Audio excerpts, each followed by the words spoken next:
rumahnya tuh beli patungan.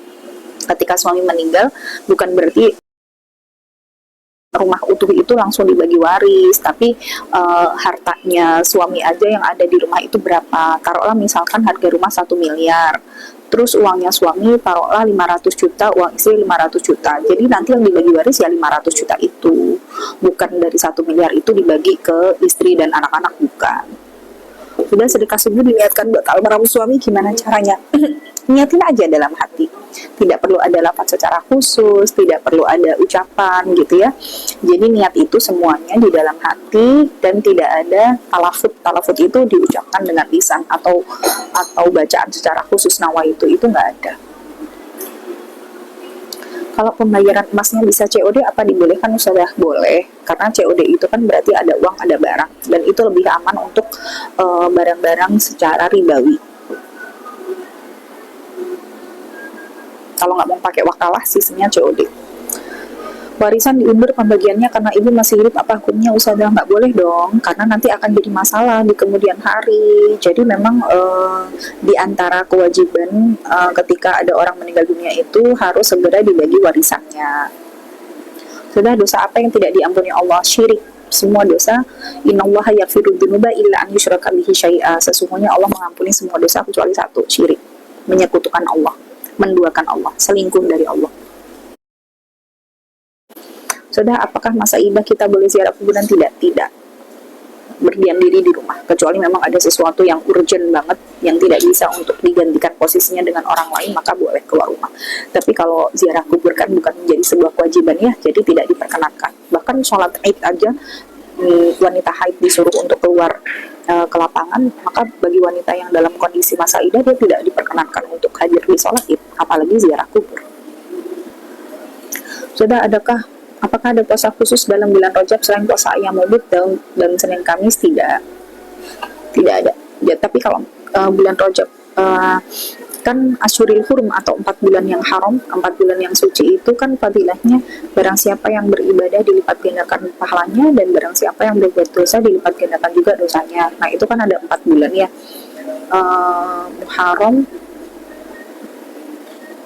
yang 4 tuh berurutan, yang satu lagi agak jauh, apa ya, Dzulqa'dah,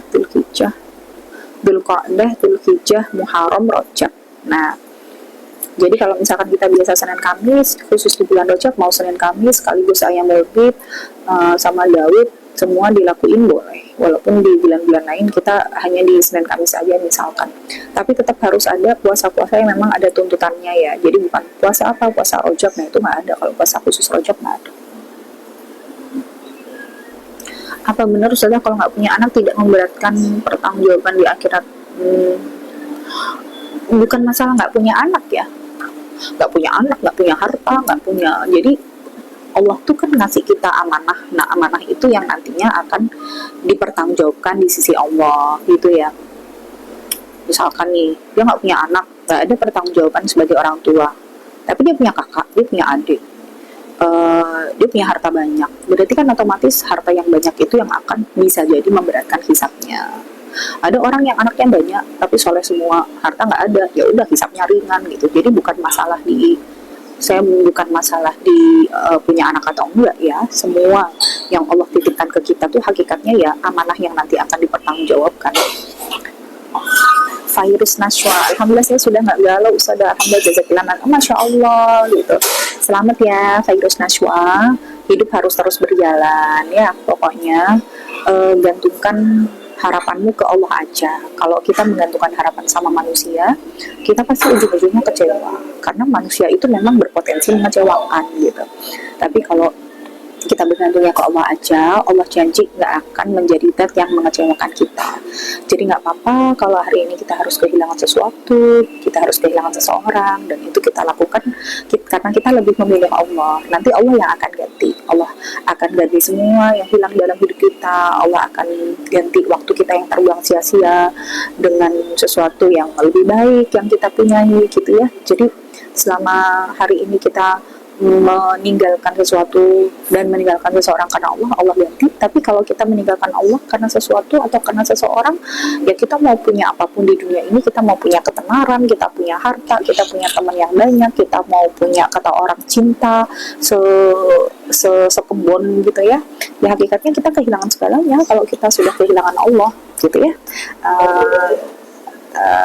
Berterima kasih sama Allah Fairuz Nashwa karena sudah memberikan kemudahan untuk bisa melewati proses yang mungkin bagi setiap orang tidak mudah, tapi kamu bisa bertahan di titik ini. Congratulations, semoga Allah memberikan kemudahan dalam setiap kesulitan-kesulitan yang nanti akan kamu hadapi ya. Love. Oke, apakah nikah siri itu sah bila istri telah pisah selama 2 tahun tapi tidak punya akte cerai? Sebenarnya sah saja secara hukum agama ya, tapi memang untuk di hukum Indonesia memang nanti akan berat ke depannya, misalkan dalam masalah anak, dalam masalah kekuatan hukum gitu ya, itu akan berat. Tapi kalau ditanya secara agama apakah boleh, apakah sah walaupun nggak ada akte cerai, ya sah saja. Bahkan ketika suami masih memiliki istri pertama saja, dia menikah lagi kedua, ketiga, keempat saja tetap sah walaupun tidak ada akte cerainya ya. Saya mau tanya, ada janda tanpa anak, suaminya sudah meninggal, apakah dapat bagian warisan dari keluarga? Janda tanpa anak, suaminya sudah meninggal. Yang meninggal siapa? Suami. Kalau suaminya meninggal, si istri ini tetap dapat bagian, walaupun dia nggak punya anak tetap bagian.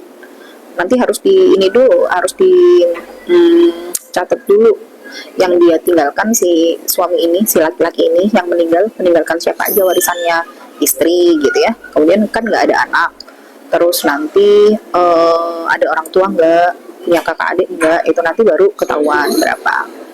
Tapi kalau seorang istri suaminya punya anak, dapatnya 1/8. Kalau nggak punya anak, kalau nggak salah dapatnya 1/4. Baru nanti sisa dari itu nanti yang dibagi-bagi untuk keluarga yang lain, untuk orang tua, untuk ini gitu. Warisan dari cucu anak perempuan boleh dapat, nggak usah dah. Cucu perempuan itu nggak dapat warisan kecuali misalkan anak laki, cucu laki dari anak laki.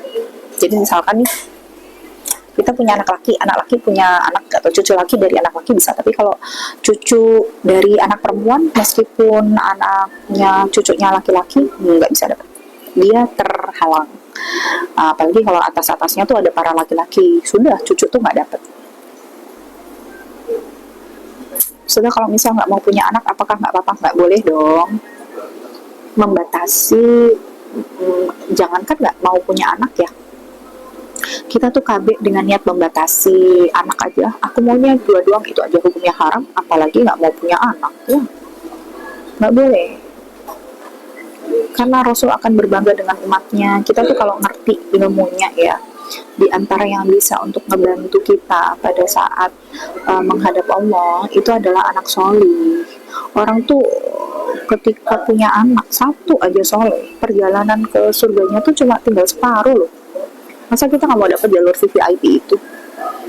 Masa kita mau masuk surga lewat jalur normal yang itu tuh berat banget gitu. Kalau kita bisa masuk surga lewat jalur ekspres, lewat anak soleh, kenapa kita tutup mata dan menolak itu?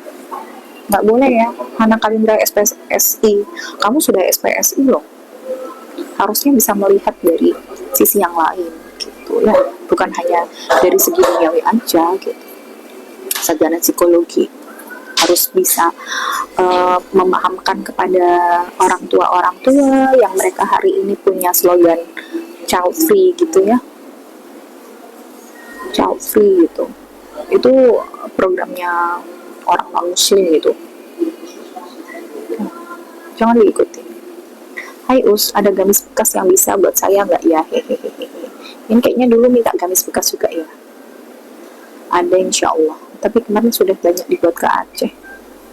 Nikah dengan duda dan hanya mementingkan anak kandungnya saja, apa dosa? Anak kandungnya siapa? Anak kandungnya duda apa anak kandung kita?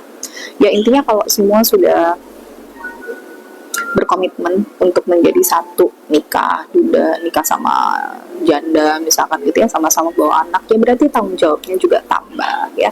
Nggak boleh egois dengan memikirkan hanya anaknya saja gitu. Sebelum menikah itu harus memikirkan banyak hal, komitmen, amanah, tanggung jawab ya. Karena tanggung jawab kita nih bukan cuma dunia aja, tapi sampai akhirat sekecil apapun.